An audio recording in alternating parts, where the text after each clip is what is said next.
Halo, selamat pagi, selamat siang, dan selamat malam. Apa kabar rakyat Indonesia? Pada kali ini kita akan membahas sebuah judul Taktik Petinggi Demokrat Kubu Muldoko, Serang Cikeas Demi Simpati Rakyat. Ternyata banyak sekali contoh kisah pertemanan yang berakhir permusuhan, juga kisah permusuhan yang berakhir dengan pertemanan dalam politik. Kita bisa melihat contohnya di kubu Demokrat. Beberapa para petinggi Demokrat kubu Muldoko saat ini adalah musuh besar Trah Cikeas. Padahal dulu mereka berkawan, tapi saat ini tinggi Demokrat kubu Muldoko seperti punya dendam kesumat kepada Trah Cikeas dan ingin menghancurkan mereka. Awalnya kami pikir para petinggi Demokrat kubu Muldoko hanya ingin mengkudeta AHY, fokus mengambil alih kepemimpinan Demokrat dari Trah Cikeas.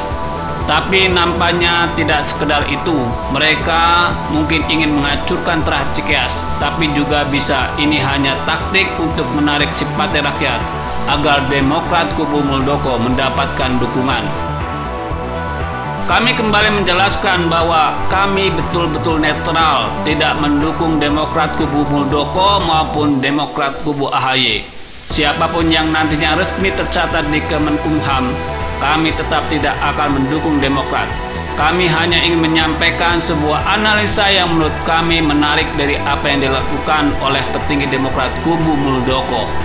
Setelah menetapkan Muldoko sebagai ketum Demokrat versi KLB, para petinggi Demokrat melanjutkan aksi dengan cara mengumbar kebobokan Trah Cikeas di media. Menurut kami ini sangat unik, sebab tanpa mereka jelaskan pun rakyat sudah tahu semuanya.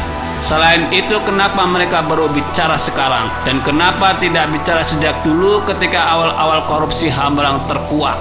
Terkini, petinggi Demokrat kubu Muldoko menggelar konferensi pers di Hambalang, Citerep, Bogor.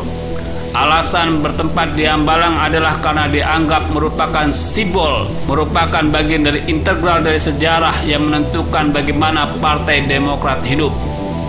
Dalam konferensi tersebut, Max Sapakua meminta KPK untuk mengusut tuntas kasus Hambalang karena menurut dia masih ada sejumlah nama yang terlibat dalam kasus itu tetapi belum diproses secara hukum. Max tidak membeberkan secara detail nama-nama yang ia tuding terlibat dalam kasus Hambalang. Namun ia menyebutkan Ibas merupakan salah satu nama yang belum tersentuh. Dalam politik, segala taktik dihalalkan. Jangan berharap ada moral dan etika dalam politik. Apa yang dilakukan oleh petinggi Demokrat kubu Muldoko tidak lain hanyalah strategi untuk menarik simpati rakyat dengan cara terus-menerus membuka bobrok Trah Cikeas. Mereka tahu Demokrat sudah terlalu rendah elektabilitasnya. Dengan mencoba membongkar aib Trah Cikeas, diharapkan rakyat bisa bersimpati kepada mereka. Jika memang mereka orang yang jujur, anti korupsi, dan peduli dengan rakyat, mereka sudah langsung bicara ke publik sejak dulu di awal-awal kasus Hambalang terkuak. Atau kalau perlu mereka keluar dari Demokrat setelah melihat kawan-kawannya ramai-ramai korupsi. Tapi nyatanya mereka dulu diam saja. Setelah bertahun-tahun kasus Hambalang berlalu, bahkan setelah Andi Malarangeng bebas, mereka baru bicara lagi soal ini.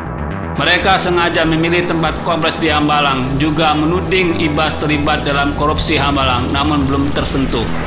Tujuannya untuk meyakinkan rakyat bahwa kader Demokrat itu bersih, yang kotor adalah kader Demokrat loyalis SBY, yang membuat Demokrat anjlok suaranya, juga para loyalis SBY yang korupsi, bukan mereka para petinggi Demokrat kubu Muldoko.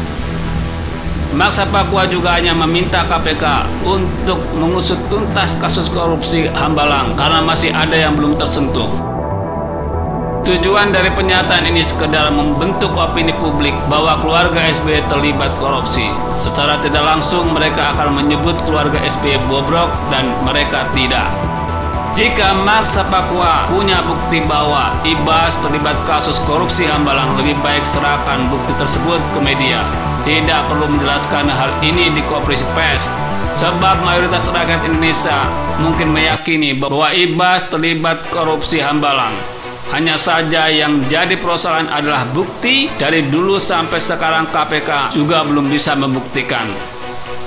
Jadi sebagai orang yang pernah bekerja bersama bertahun-tahun dengan Ibas, kami kira Mark Sapakua lebih berpeluang punya bukti dan tahu persis keterlibatan Ibas seperti apa. Nah, bagaimana menurut Anda semua? Silakan ketik kolom komentar di bawah dan jangan lupa subscribe channel ini. Terima kasih.